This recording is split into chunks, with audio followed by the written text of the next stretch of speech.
I used to have a friend named Elliot. Me and Elliot used to be the best of friends, but we couldn't have been more different. I was a confident, straight-A student. Elliot was shy and had ADHD, so he basically struggled with his attention span. Each day after school, me and Elliot would go to a nearby wood to explore. We'd make up some silly little make-believe play like Lost Pirates or Adventurous Explorers. We were just kids. I used to sit next to him in class. He refused to sit anywhere else because he had intense anxiety, but the teacher didn't mind. One day, 10 minutes before class started, Elliot arrived and sat down next to me. We were in 3rd grade at the time.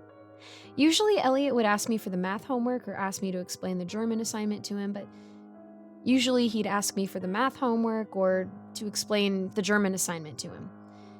But this particular day, his head was hanging low. He sat down next to me, quiet as a mouse. "What's up?" I asked, trying to start a conversation. He didn't respond. He didn't talk to me for the entire day. Ignored me, even. Finally, he spoke to me. Just before class ended, Elliot whispered to me, "Today, let's play hide and seek in the woods." Oh, okay.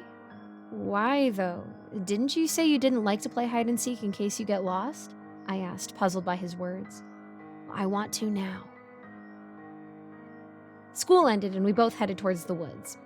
The woods didn't really have any dangerous animals, but it was dense and a 3rd grader could easily get lost. When we got there, we threw our bags off and ran into the trees. We did a rock, paper, scissors match to decide who would seek.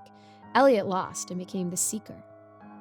I know it sounds strange, but I feel like Elliot purposely lost. When I pulled out paper, Elliot stopped for a second before taking out rock, but at the time, I didn't mind. I didn't want to seek. The first 2 rounds, I was caught pretty quickly. For some reason, Elliot refused to hide and let me be the seeker. Again, I didn't really care. "I'm bored. You're too easy to find with your big ol' head," Elliot said. "Well, why don't you hide for a chance?" "No," Elliot said firmly. "Hiding is no fun. Let's go deeper into the woods. Deeper than before. Somewhere unfamiliar, where I would have a harder time seeking you." Elliot wasn't like this. He didn't like to break any boundaries. He was a scared, shy little boy. "Who are you and what did you do to my friend?" I joked. "I'm Mr. Nobody," he said in a voice which was meant to be funny, but just sounded serious and blank. He grabbed my hand and started to run deeper into the woods, taking weird turns and twists.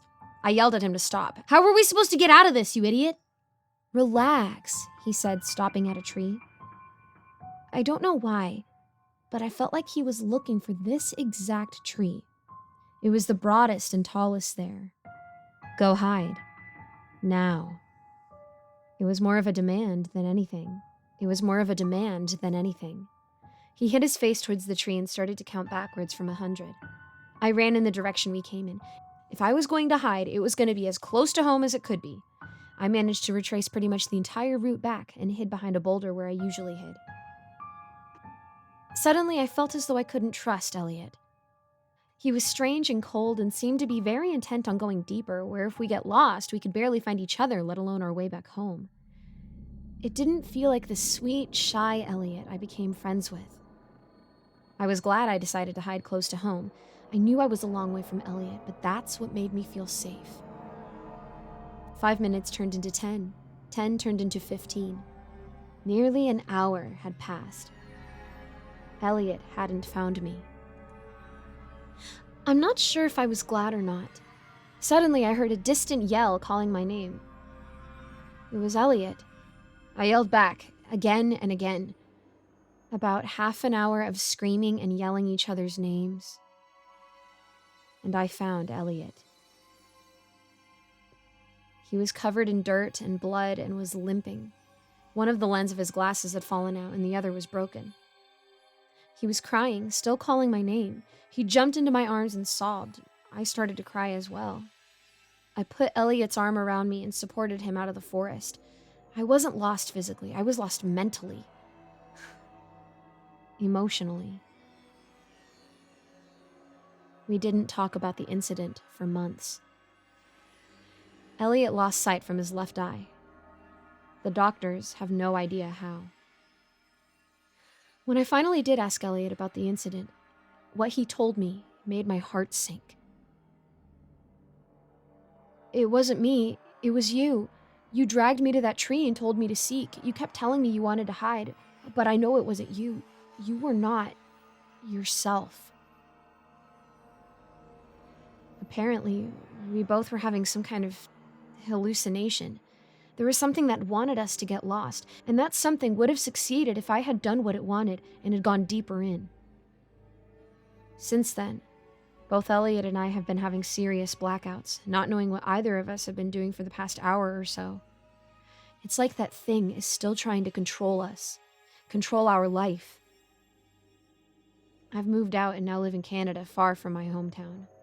Elliot shifted to Germany to continue his studies.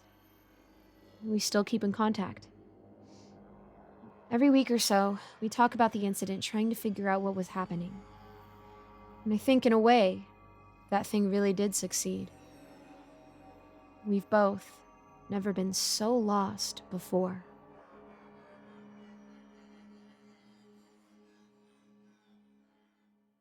Hello everyone, I'm Giggles, and thank you so much for listening to my narration. A quick shout out to all my patrons: Melissa Perez, Geek Sanctuary, Lawrence Wallen, Andreas Anderson London, Eric Cifuentes, Krzysztof Kozak Slazak, Jesse Hartley, and Icy Narrates. If you want to become a patron today, you can check out the link in my description below. And as always, thank you so much for your support. I'll see you in the next video.